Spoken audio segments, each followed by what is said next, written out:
This past week, you had a widely covered moment when you were chairing the Armed Services Committee hearing with Henry Kissinger, where protesters called him a war criminal and worse. Arrest Henry Kissinger for war crimes! Committee was and you used some language that was also pretty intense. I have never seen anything as disgraceful and outrageous and despicable as the last demonstration that just took place about, you know, you're going to have to shut up or I'm going to have you arrested. Get out of here, you low-life scum.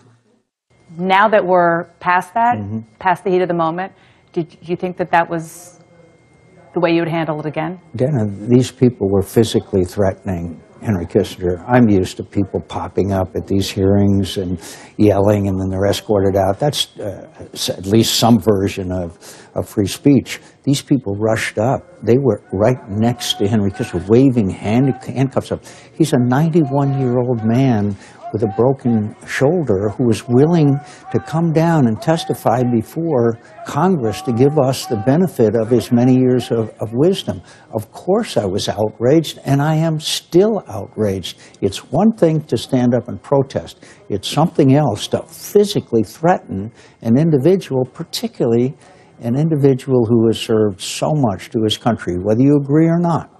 As I happen to believe he's one of the great statesmen of my lifetime, or maybe of the whole 20th century. You called them scum.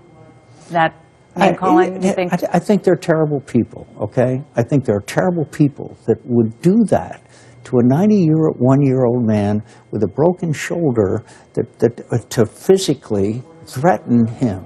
That is beyond any norm of behavior that I have ever observed. So from your perspective, it wasn't what they said or the fact that they were protesting, it's the way they handled it and who they were talking to. The way they literally surrounded him and were physically so in such proximity to him that he was in danger of being harmed.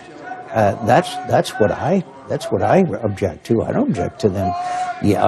I don't particularly like it when they stand up and yell, but this was far different. Look at the video. There's a person who's waving handcuffs right over his head. And if it hadn't been for a couple of people, including my colleagues, I've never seen this before, came down from the dais and to stand with Henry Kissinger and between him and those people who, in my view, and I think the video will corroborate it, were physically threatening him. No one deserves that, much less Henry Kissinger.